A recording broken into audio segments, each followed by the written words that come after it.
Salut à tous. Aujourd'hui, je vous retrouve dans une sorte de deuxième débrief de la soirée du 20 juillet 2024, qui est donc opposé Nakatani à Astrolabio, pour vous parler un petit peu du Common Event et de certains Nasukawa, Tenshin Nasukawa.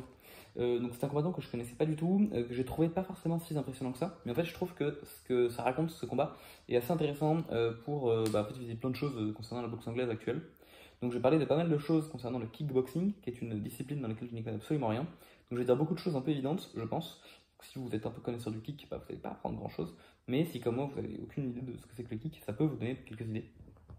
Parce que du coup, j'étais assez surpris de savoir que le Common Event d'une soirée aussi importante que celle qui était censée mettre en lumière Nakatani, c'était pas le combat de Kosei Tanaka, c'était pas le combat de Riko Kano, c'était le combat de Tenshin Nasukawa, qui était un pauvre combat en 10 rounds, en super bantam, entre deux contenders. Alors Jonathan Rodriguez, qui est pas un mauvais, c'était un portoricain, c'était pas un mauvais boxeur du tout, hein, mais pourquoi foutre ce gars-là en super bantam?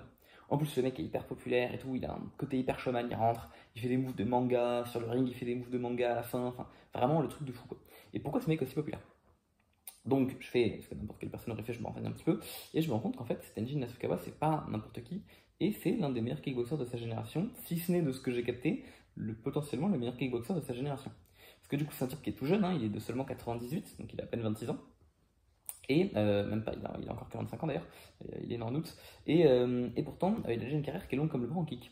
Parce qu'en fait il est passé pro en kickboxing en 2012, et il a terminé sa carrière en 2022, donc 10 ans de carrière, c'est quand même pas rien 10 ans de carrière. Pourquoi est-ce qu'il est passé pro en 2012 à 14 ans? Pourquoi est-ce qu'il est passé pro aussitôt? J'en sais rien. En tout cas il a fait du coup 10 ans de combat en kickboxing, 10 ans de combat dans lesquels il a ramené 44 combats pour 44 victoires et 30 KO. 0 défaite, 0 match nul, 0 no contest, rien du tout. C'est une carrière qui est exceptionnelle, alors évidemment, je connais pas les noms là-dedans, parce que j'y connais rien en kick. Donc je suis pas capable de vous dire à quel point le combattant était fort en analysant un peu plus en détail son palmarès.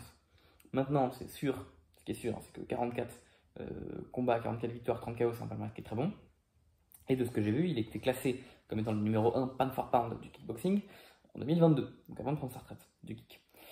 Et donc, savoir qu'on a une telle pointure qui passe du kick à la boxe anglaise, moi ça me refait dire que j'avais plutôt raison quand je disais il y a quelques vidéos, dans celle où je parlais de Turki Alelchik, que la boxe anglaise ne meurt pas. Il y a beaucoup de gens qui disent que la boxe anglaise meurt et que c'est Turki Alelchik qui l'a fait revivre. C'est faux. Si c'était un sport qui est en train de mourir, on n'aurait pas le top numéro 1 pound for pound d'une discipline concurrente qui se ramènerait en boxe anglaise. Ça n'aurait pas de sens. La boxe anglaise est en train de mourir si on avait aussi Inoue ou Crawford qui partiraient pour aller en MMA. C'est pas le cas. Des gens qui viennent à nous. Et quand bien même la boxe américaine meurt peut-être, oui, la boxe se désaméricanise en fait de manière générale. Mais clairement la boxe ne meurt pas, et il suffit de voir au Japon où la boxe est tout sauf en train de mourir. Elle est en train de vivre un âge d'or de fou, et c'est toujours en train d'arriver. Enfin, cet âge d'or évidemment il est porté par Inoue, donc peut-être que ça va se calmer dans quelques années, mais actuellement il y a toujours une dynamique qui fait que les gens s'intéressent toujours de plus en plus à la boxe. À minima au Japon. Preuve en est, certains le savent peut-être, hein, mais du coup je suis allé bosser au Japon quelques mois, et là je suis revenu depuis. Et j'ai des potes de là-bas qui sont allés voir le combat de Nakatani. J'avais aucune idée que les mecs s'intéressaient à la boxe. C'est des gens que j'ai croisés en soirée une fois, et là je vois sur Insta, ils s'étaient au combat de Nakatani. C'est quand même pas mal, alors que les gens s'intéressent pas du tout au sport. Donc c'est quand même un truc de fou. Donc la boxe ne meurt pas du tout. Preuve en est, on a cette sorte de pointure du kickboxing qui viennent en boxe. C'est pas le premier kickboxer qui vient d'ailleurs en boxe anglaise. À ma connaissance, le premier qui fait ça, c'est Yoshiki Take, qui a pris lui de sa retraite en 2020. Alors lui, je crois qu'il a commencé un peu plus tôt le kick, mais du coup, il a pris sa retraite en 2020. Et il s'est ramené en boxe anglaise justement en 2020. Et là, il a récupéré en 4 ans, il a fait 9 combats de 9 victoires. Et surtout, il a récupéré en point coq la ceinture WBO à Molony, en sous-carte de Inoue, là au mois de mai, début mai. Lui aussi était très apprécié, très connu. Lui aussi était en Common Event d'ailleurs de Inoue. C'était pas son frère Takuma ni Sego Yoriakui, c'était Yoshiki Take. Et ce qui montre quand même qu'on a encore une fois un sport qui est attractif. Et surtout, ce kickboxer était classé depuis vraisemblablement 8ème pound for pound avant de prendre sa retraite. Donc encore une fois, c'était pas n'importe qui. Si on avait Tank aujourd'hui qui partirait en MMA, on pourrait se poser des questions. C'est pas le cas. C'est pas le cas. Donc clairement, la boxe ne meurt pas. Et clairement, on a pas mal de kickboxers qui nous rejoignent, en tout cas kickboxers japonais. Du coup, ça me donne un petit peu envie de m'intéresser rapidement au kick pour savoir qui seraient potentiellement d'autres noms qui pourraient nous rejoindre. En tout cas, pour comprendre un petit peu pourquoi est-ce qu'il était si fort dans cet univers. En tout cas, c'est sûr que Nasukawa est encore un petit peu moins, disons, abouti en boxe anglaise que peut-être Yoshiki Take, même si, voilà, j'émets toujours des réserves vis-à-vis du niveau de ces kickboxers en boxe anglaise. Dans le sens où, je vais parler du combat de Mayweather contre Nasukawa après, mais c'est des boxeurs, que ce soit Yoshiki Take ou Nasukawa, que je trouve assez pauvres techniquement. Ça frappe, il n'y a pas de souci. Ça a des maîtrises des distances, il n'y a pas de souci, ça sait gérer ses distances. En attendant, que ce soit Nasukawa ou que ce soit Yoshiki Take, qui sont deux southpaws, j'ai surtout vu des gens qui mesurent la distance avec le jab et puis qui envoient des bras arrière extrêmement forts. Que ce soit au corps ou à la face, un petit peu ce que pouvait faire un Kaosai Galaxy dans le temps, dans ses débuts de carrière. qui lui aussi du coup venait du pied-point parce qu'il venait du Muay Thai. Et bah, mine de rien, c'est assez pauvre techniquement, quoi. C'est bon, voilà, ça gère la distance et puis ça envoie des coups et ça frappe. Alors ça fait le taf, hein, ça suffit jusqu'à présent. Mais est-ce que je les vois pouvoir atteindre alors le top niveau du sport pour devenir champion du monde? Bah oui, Yoshiki Take l'a prouvé et Nasukawa pourrait le prouver aussi.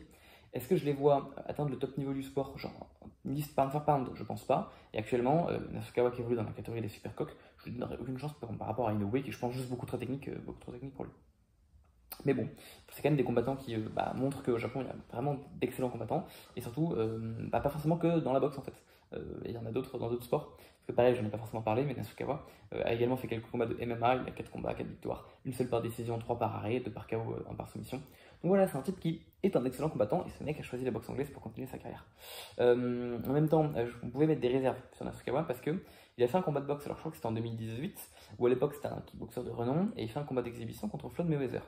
Et ce combat d'exhibition est un massacre, puisque le combat dure genre 1 minute 40 et que Nasukawa se fait terrasser par Mayweather. Donc on pourrait se dire, alors évidemment c'est Mayweather, c'est pas n'importe quel boxeur. On parle d'un type qui est potentiellement dans le top 20 des meilleurs boxeurs de l'histoire. C'est pas rien quand même, par bien sûr. Donc évidemment, quand même un peu vieux, il mettrait dérouté à beaucoup de gens, encore plus Nasukawa qui avait à l'époque que 20 ans. Évidemment, évidemment. Maintenant, ça montre quand même qu'on a un boxeur qui n'est pas technique et on pourrait émettre des réserves et se poser des questions. Est-ce que 4 ans plus tard, quand il fait son début pro en boxe, est-ce qu'il a vraiment ce qu'il faut? Est-ce que 6 ans après ce truc-là, il a vraiment ce qu'il faut pour être un bon boxeur? Bah, évidemment, je pense qu'il s'améliorerait. Est-ce que actuellement, si on devait faire un match d'exhibition contre Mayweather, est-ce qu'il ferait mieux? Sûrement. Est-ce qu'il gagnerait? Je pense pas. Il ferait sûrement mieux malgré tout. Mais voilà, je trouve que c'est toujours un combattant qui est limité. Après, je pense que c'est un peu comme Kaosai Galaxy, qui du coup était un mec qui a évolué dans les super plumes à l'époque, qui a récupéré le titre WBA, qui a fait 18 défenses de titre. C'était un mec qui venait du Muay Thai, un Thaïlandais, qui du coup est arrivé en boxe anglaise avec un physique exceptionnel, une force de frappe exceptionnelle, mais qui est arrivé au début avec des capacités de boxe nul à chier, puisque globalement c'est exactement ce que je dis, il mesurait la distance et il frappait avec sa gauche au corps ou à la face. Malgré tout, avec le temps, alors ça suffit pour qu'il récupère énormément de victoires, parce qu'il a qu'une seule défaite et un truc genre 48 victoires, donc c'est pas rien. Et même si malheureusement il n'a pas affronté les gros noms de l'époque, et pourtant tu sais qu'il y en avait, j'en parlerai sûrement bientôt. Mais du coup, ça reste un type qui s'est amélioré avec le temps dans sa technique. Ses premiers combats, c'est très rugueux, c'est vraiment je mesure la distance, je frappe. Avec le temps, il s'améliore un petit peu, et même s'il ne sera jamais un technicien, ne sera jamais un styliste, enfin en tout cas, Kaosai Galaxy n'est jamais devenu un technicien ou un styliste, bah malgré tout, son niveau technique s'est grandement amélioré à mesure qu'il prend une expérience en anglaise. Il y a fort à parier que ce sera la même chose que Yoshiki Take, il y a fort à parier d'ailleurs qu'il soit déjà grandement amélioré par rapport au début de sa carrière en 2020, et il y a fort à parier que ce sera la même chose pour Nasukawa, qui semble trouver un peu ses marques, puisque ses deux premiers combats, il n'a pas réussi à les abréger avant la limite, et maintenant, alors qu'il a une qualité d'opposition qui s'améliore, il arrive à abréger ses combats avant la limite, notamment le KO qu'il a mis ce soir qui était très impressionnant. Donc évidemment, c'est des combattants qui s'améliorent, et bien sûr qu'on va avoir Nasukawa qui va s'améliorer dans les années à venir. Encore une fois, il évolue actuellement super coq. Est-ce que ce sera suffisant pour battre Inoue? Je ne pense pas.